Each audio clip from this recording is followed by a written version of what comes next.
Hari Om, I am Sumedha Kumar, standing here before all of you to share one of my amazing experiences Aniruddha Bapu has bestowed on me. We've always heard there's no sorrow on earth that the heavens cannot solve. And for all our Bapu devotees, our heaven is here at the feet of Sadguru Aniruddha Bapu. There is no sorrow on earth that our Sadguru Aniruddha Bapu cannot solve. Be it health, be it wealth, be it job, be it family issues. He is there to take care of us.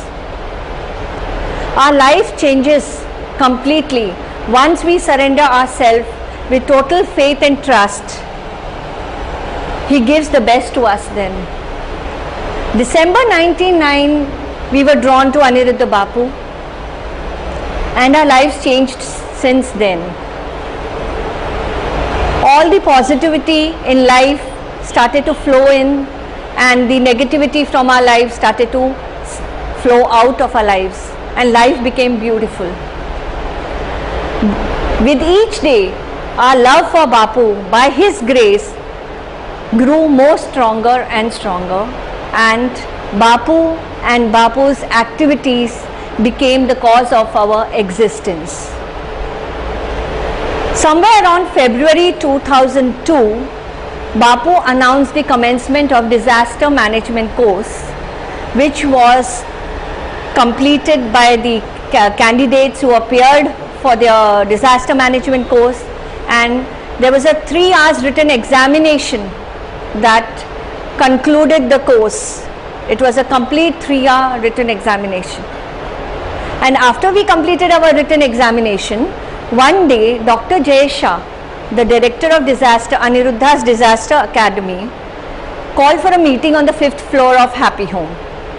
The meeting was on, all were sitting like we all present here now, and suddenly we saw Dr. Jayesha standing up. We turned back to see why did Jayesha stand up, and there we find Bapu standing at the door. We were all so thrilled to see him with so close quarters, because since then, last 2 years, we were coming to Bapu and standing in the queues for long hours, just waiting to have a glance of him, talk to him, just see him and talk to him. But by the time our number, we are in front of Bapu, before I could see him, before I could blink my eyes, I had to move ahead in the queue. The crowd used to be so much. I would always wonder, did Bapu hear my prayers? Did Bapu know that I have come? I always was left with the slightest doubt, though knowing he is the ultimate, he is omnipresent, he can understand everything. But somewhere in my heart, this feeling was always there. And that day, I could see Bapu standing so close. I was just staring at him, just gazing at him, just admiring him. I had never seen him at so close quarters.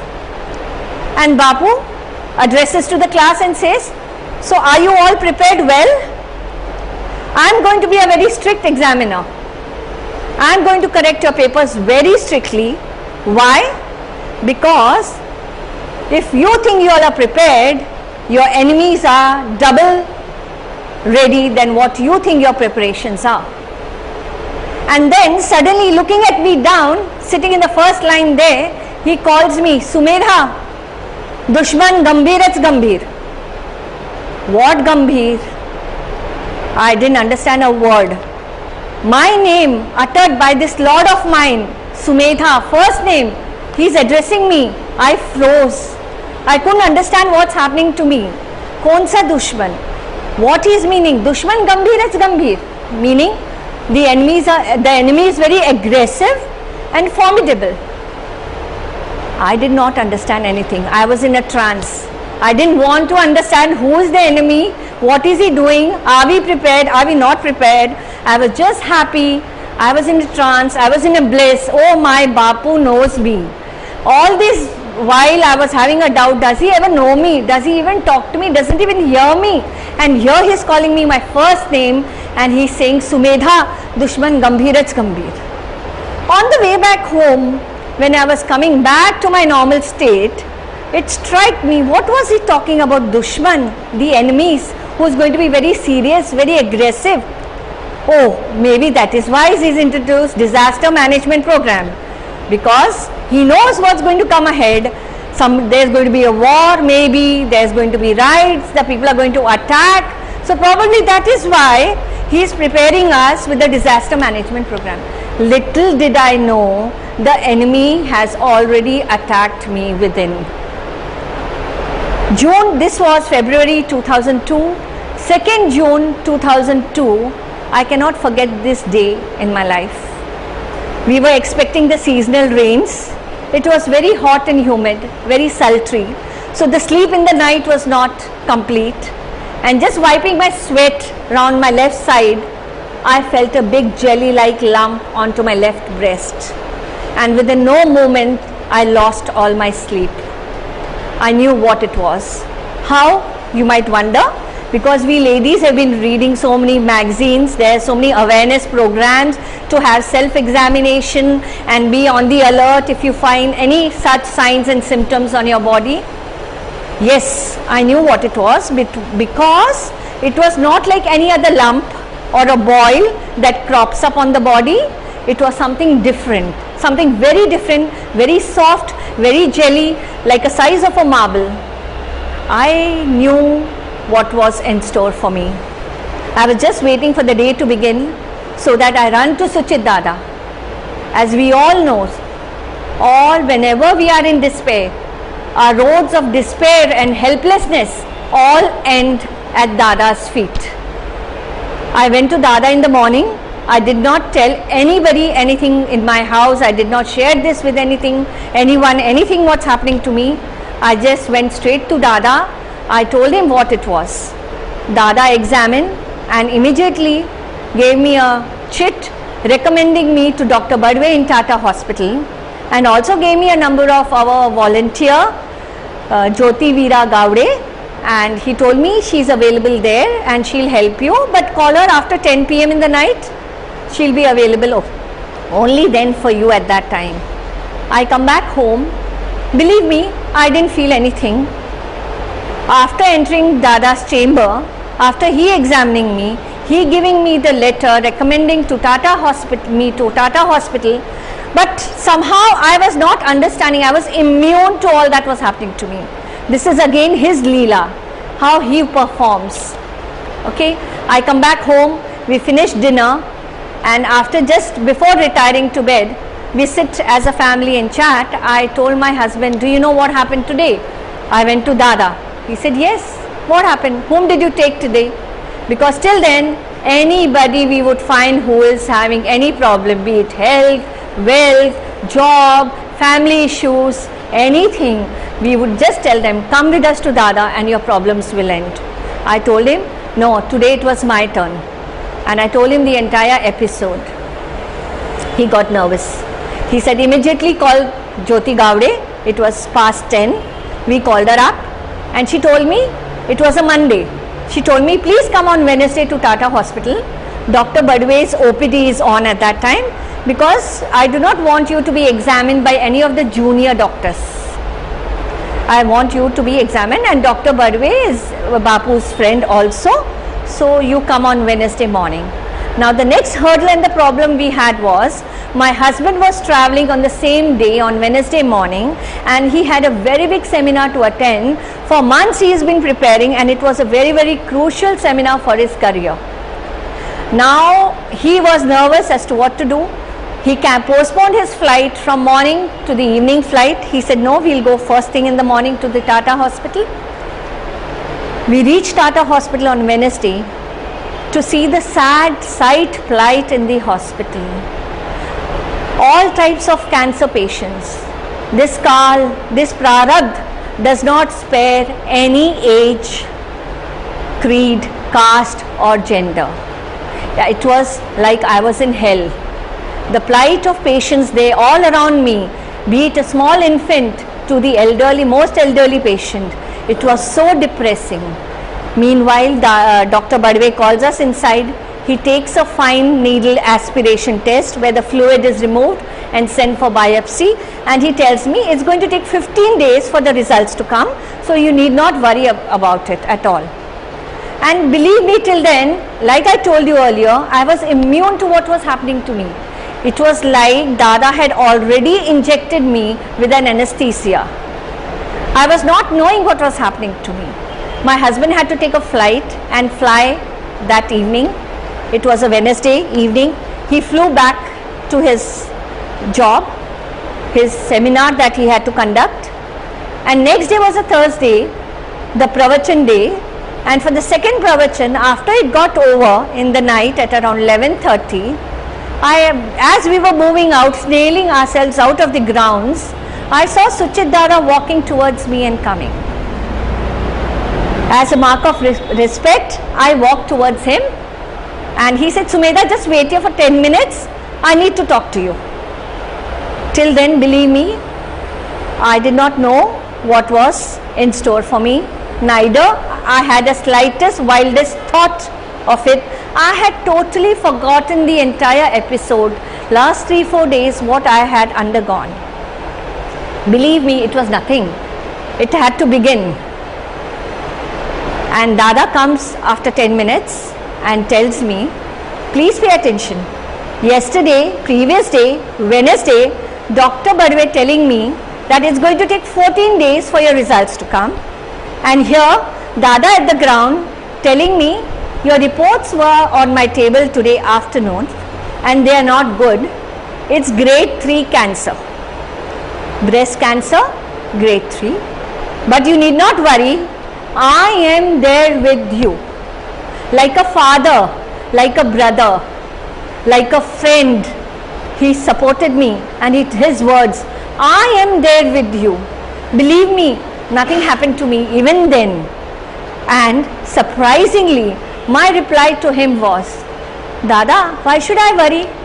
It's up to, once I've surrendered myself at your feet, you have to decide to save me or slay me. It's up to you. Believe me, it's not me, nor my words. I am sure 10 minutes before, Dada said, wait here, I want to come and talk to you. It was his injection of fearlessness, of confidence, of positivity that he injected to me 10 minutes before, and he came back and he announced this news to me. Nothing happened to me. I stayed calm because I was under the anesthesia injected to me by my Dada. I go back home, I'm all alone, my husband is traveling. When I see my daughter sleeping, that's the time I came to senses. That's the time I realized, oh my God, cancer means what? I don't know how much I will be able to see her more. Dada has promised. We are all normal mortals. We are not saints. Somewhere this thought came, and immediately I was reminded, I am there with you. And I said, no. Now whatever happens, if he decides to even slay me, I am going to die only with his decision, not with my prarabdh and my kal. I am going to fight it out, Bapu. I know you are there with me. Next day, Dada calls me to the clinic and he tells me, you got to go and take a mammography, because he wanted my mammography and other test reports to support the investigation of the biopsy report that Tata Hospital had given. And he told me on Friday, when I go to the clinic, I'm sorry, on Thursday itself on the ground, he tells me, you come to see me at the clinic tomorrow, you're getting admitted on Monday and you're getting operated on Tuesday. Now I was puzzled. My husband is traveling, I'm all alone at home, it's cancer, I have to get admitted to Tata Hospital, I need my husband around me, how am I going to do this? And I know it's an important seminar for him, it's very, very important for him to attend that. I didn't want to disturb him. I said, okay, let's see, if he has brought me so far, he will even take me through this. Next day I go to clinic, I get, Dada tells me to take a mammography, Next day my husband asked me, as out of practice in our family, every Thursday whoever is out of Mumbai rings up from wherever in the corner of the world he or she is, calls up and asks, what did Bapu say today for pravachan? This was a normal and is a normal practice even today in our family. As usual, he calls up in the night and he tells me, you went for the pravachan? I said yes. What did Bapu say? Fine, Bapu said this and Dada said this. Now he was silent at the other end. He said, okay, first thing you go, take a mammography tomorrow and immediately give me a call. What is the result going to be? I said, okay.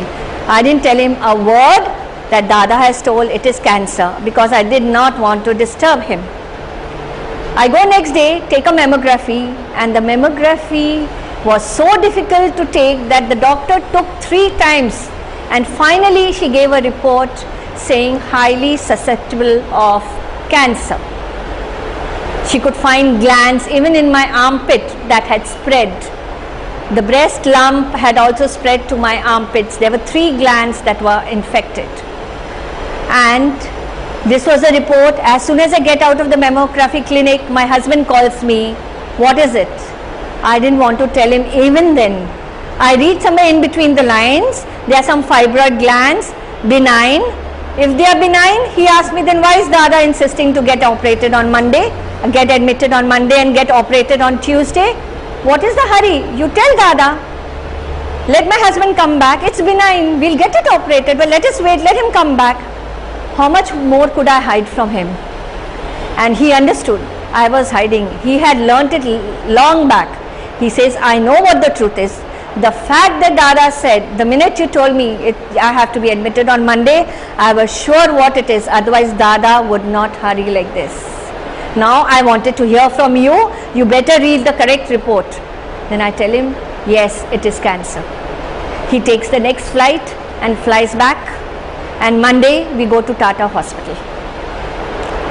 Just to stand there in the ocean of patients where the call is so merciless, so merciless. We are waiting to get admitted. We finish all our prerequisite tests for the operation that is required, and just to come to know that the beds are not available. They tell me it's going to be available only after 3 months. The waiting period is for 3 months. Now cancer is such a disease, it multiplies into, cancer cells multiplies into thousands and millions every second. And here Dada is expressing such urgency to get me operated immediately, and the hospital is telling me there is no bed available. My husband and me don't know what to do next, standing in the corner in the midst of the ocean of patients and miseries all around us, not knowing what to do. Suddenly we see Dr. Badwe pass by and we greet him, Hari Om doctor. See how the word Hari Om, the magic works. He immediately stops, turns back, looks at us and says, what are you doing here? I want you to be admitted. I am going to operate to you on tomorrow.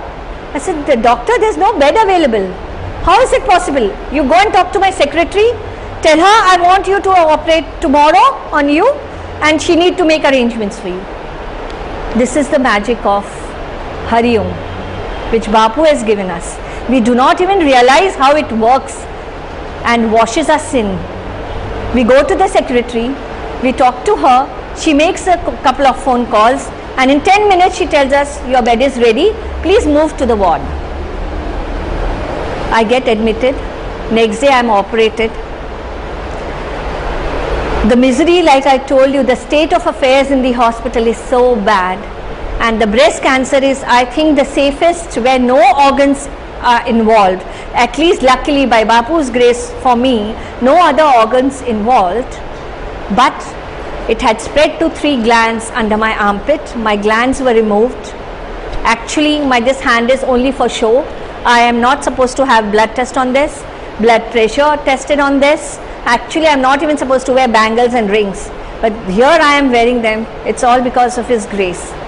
I am not supposed to get any bruises on it, any cuts on it, carry heavy weight on this hand, because the glands are removed. the hand can get inflamed, and a daily exercise of 100 lifts I have to do, because even if you note carefully, even when I stitch my dresses, this sleeve has to be a little loose because there is a little swelling on this hand compared to my normal other hand.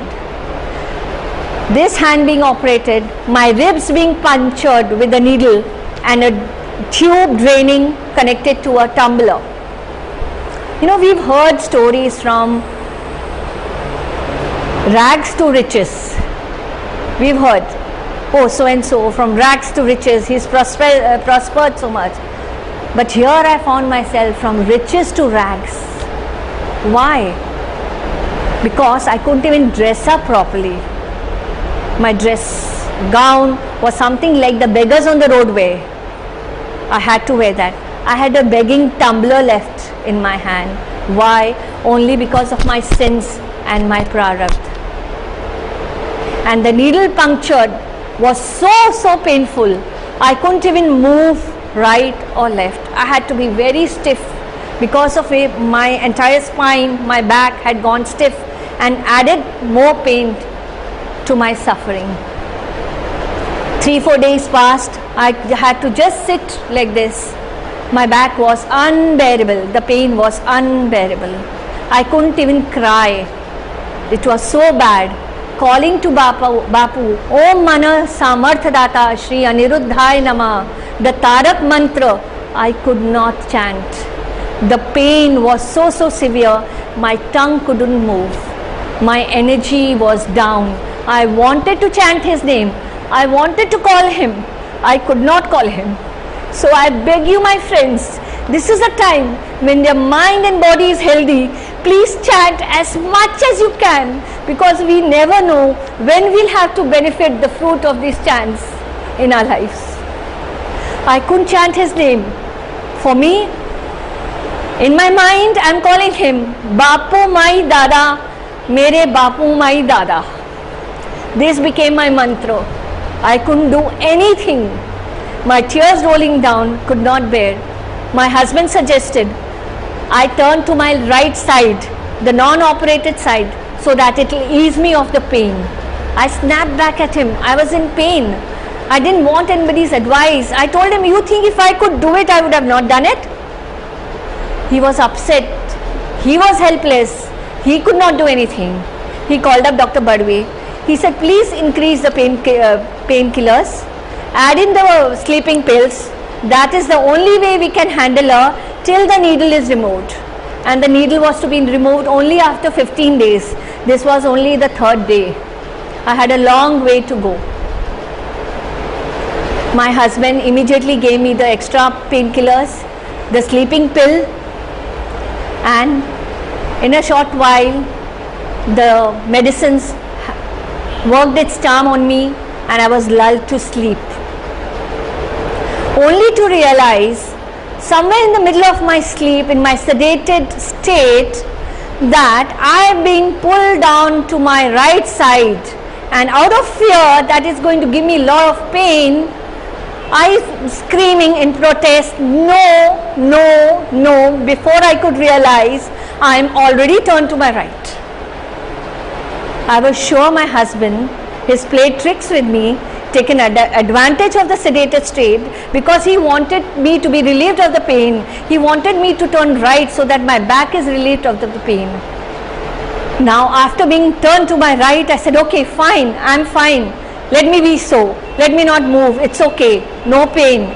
I twisted my neck a little to find out if my husband is played this to save me from the pain.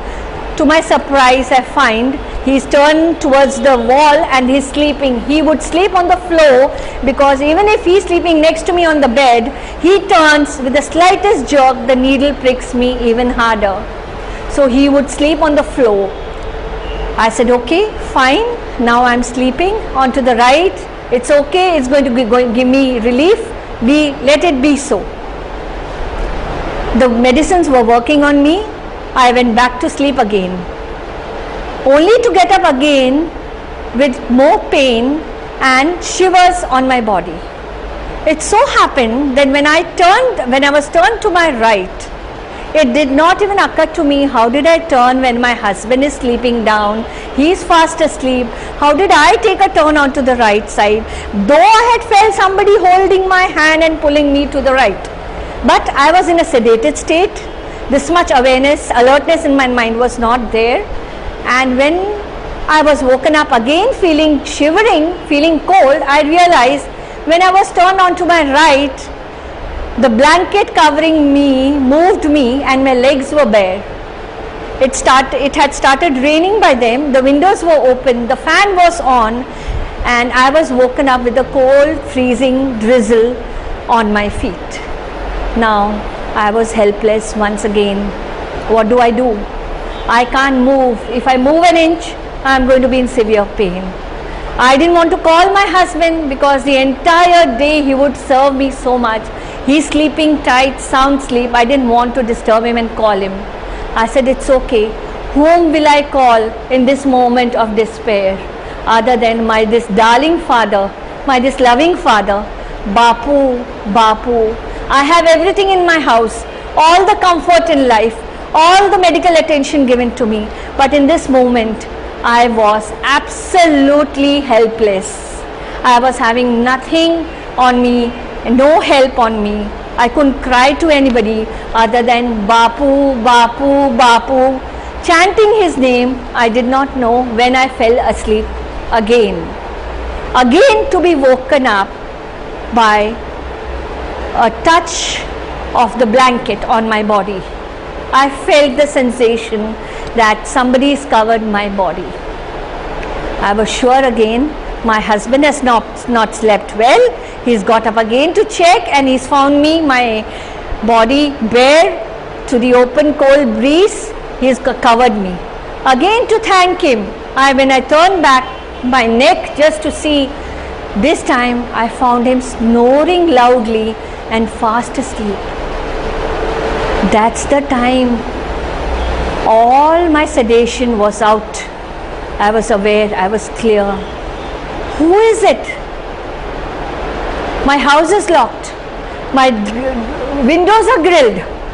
Nobody to come and help me. Nobody I called out loudly to hear me. In my silent heart, I am calling my Lord. This silent voice which this world cannot hear, He has heard. Wherever He is, He was nowhere else. He was beside me. It was He who covered me. I had my family, I had my friends. Like I told you, I had all my comfort, but of no use to me. The only help and the protection showered on me, bestowed on me, was on my Bapu. Now who is this Bapu? We've been hearing so many things about Bapu.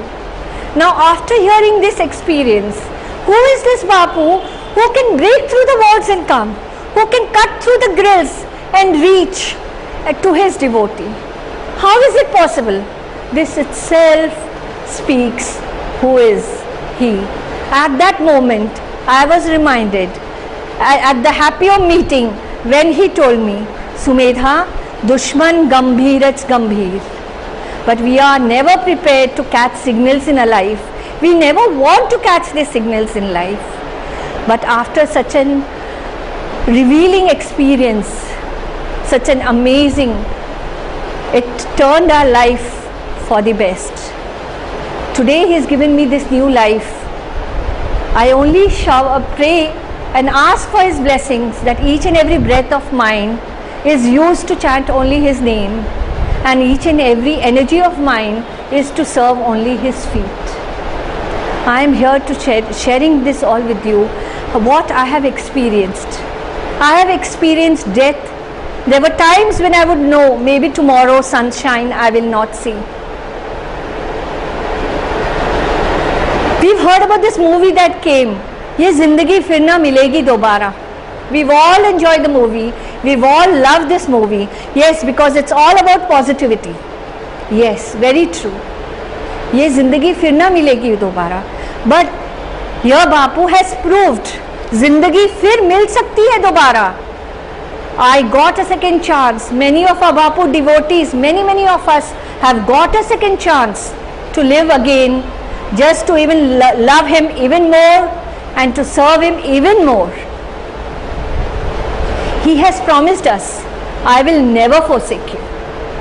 He has given this word to us. But when? He will never forsake us. He is holding us. But it is up to us that we hold him tight. We don't leave him and go, because he is the ultimate. And to be with him, to be connected to him, what are we supposed to do? Just the Namswaran. We tell people to do Namswaran. We tell our relatives and friends to do Namswaran. They all feel it is for the old age. We'll do it. We are all busy in this jet life. Who has the time in this jet age? But here we know the Namswaran. He called me in December 99. He got me connected to his feet. He gave me the Namswaran. He got the various jobs done to me, because he knew the dry day is going to come on me. I had no money in my balance. He got it created, my bank balance created, so that he could spend on me.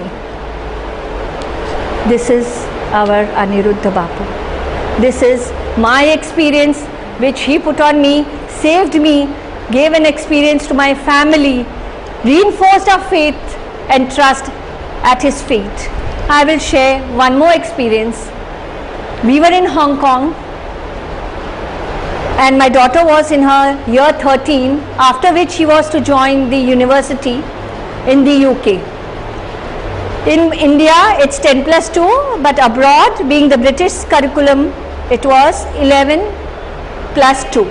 So she was in her 13, she had a board exams, and one of her papers were drama. And drama was such a subject, it's not that you have to just come on stage and act. Drama included all the script writing, all the dialogue writing, all the stage sets, all the light arrangements, all the costumes that are required, the angle where each character has to stand, the angle of the light that has to fall on them, and a written examination on drama. She had taken these subjects because she had a flair for this subject, and she wanted to join the University of Nottingham, which required the prescribed grades for admission. Not anyone and everyone could be admitted in the university. So this subject could even give her, being her flair, could get an extra A for her to enter the university admissions for the Nottingham. For months together, her rehearsals were on, and for the final examination, the examiners from UK were to fly to Hong Kong to take the examinations. And the examination gradings were such that each and every mistake you make on stage, in your performance or in your set or whatever it is, you will be negatively marked. Rather than being given marks, your marks will be deducted. And they were divided into two groups. Even if one of the member from the group goes wrong, the entire group loses their marks. This is the way, the system that works there. She was busy for rehearsals for months together. The last rehearsal day, parents were called to show how the children are performing. Even if anything better could be done with the advices or suggestions given by the parents. We all attended. It was very great. We were very happy and proud of her. She was playing the role of an old man, a Shakespeare's play, where she was the honest old guard of the king. And being old, and you know how the Shakespeare's plays are, hail the king, and they scream on the top of their voice. All the dialogue deliveries are not subtle, they are loud. From the bottom of the heart or the stomach, they have to scream their voice out. She comes home after the rehearsal. Next day afternoon, 3 p.m. is her examination. She comes home with a very bad throat.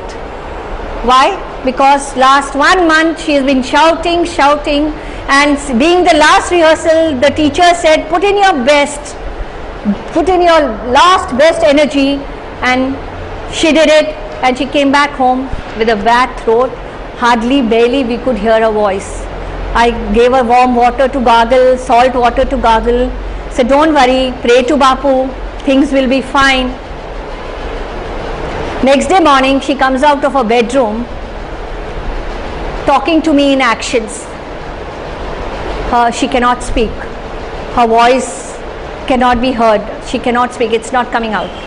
And we all nervous, more than me, more than us. She is nervous. More so, she's saying, Ma, I must have sinned somewhere where Bapu is giving me such a punishment. But what have my friends done? My group is going to lose marks. She ran to the Padukas. She prayed to Bapu, for whatever sin I have done, punish me, Lord. But see that my friends are not suffering because of my mistakes. Please, for their sake, help me out, bail me out of this situation. I said, you first call your teacher, inform that you cannot speak, your voice is not coming out. And it's a board exam. The examiners are already there. She talks to the teacher says, go to the medical doctor, get the recommendation, medical certificate proving that your state is genuine. And she suggested there is some shot that is available which can open your throat, your voice for some time. You go and get that treatment and come. We immediately run to the doctor. Ashok my husband is already in the office. The doctor gives her the certificate and gives her a injection. He says for some time your voice will open up slowly. It's laryngitis, severe laryngitis, and your voice will open up for some time. It will help you for your exam. She runs from the clinic to the school.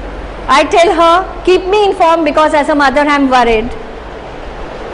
She goes to the school. I come back home every hour trying to call her, but this madam has switched off her phone. She knows mommy is going to be panicky and she is going to disturb me every time asking me how I am. Better switch off the phone. Now she realized that being switched off, I was even more worried as to what's happening with her. What's happening?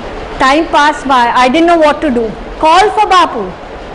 Bapu. I rang up my husband. This is the condition. Stop every work. Pull out the Ramnam book. Start writing the Ramnam book, because nothing else we could do. My husband did just that. Sitting in the office, stopped all his work, put his phone on the hang. No phone calls, just writing Ramnam book, because we could not do anything else. It was her board exam. We required those grades. She required those grades to be admitted in Nottingham University. Or it had to be a compromise going anywhere else. It's 5 p.m. It's 6 p.m. I'm trying her mobile. It's switched off. It's not ringing. I'm worried. Writing Ramnam book with full speed, calling to Bapu, running to the Paduka. Bapu, please. I'm not asking you help for only my child. I'm asking you for help for the full group. What have the others done? We do not know. Help them all. Help them all. It's 7 p.m. It's 8 p.m. Husband is back home from, both of us don't know what to do. Sitting in front of the Padukas, we are just writing the Ramnam book, calling for help to Bapu. 9 o'clock the doorbell rings, because the exam is in the evenings here, because in London it's afternoon and morning there. So the timings are adjusted this way. 9 o'clock she comes back home. I open the door.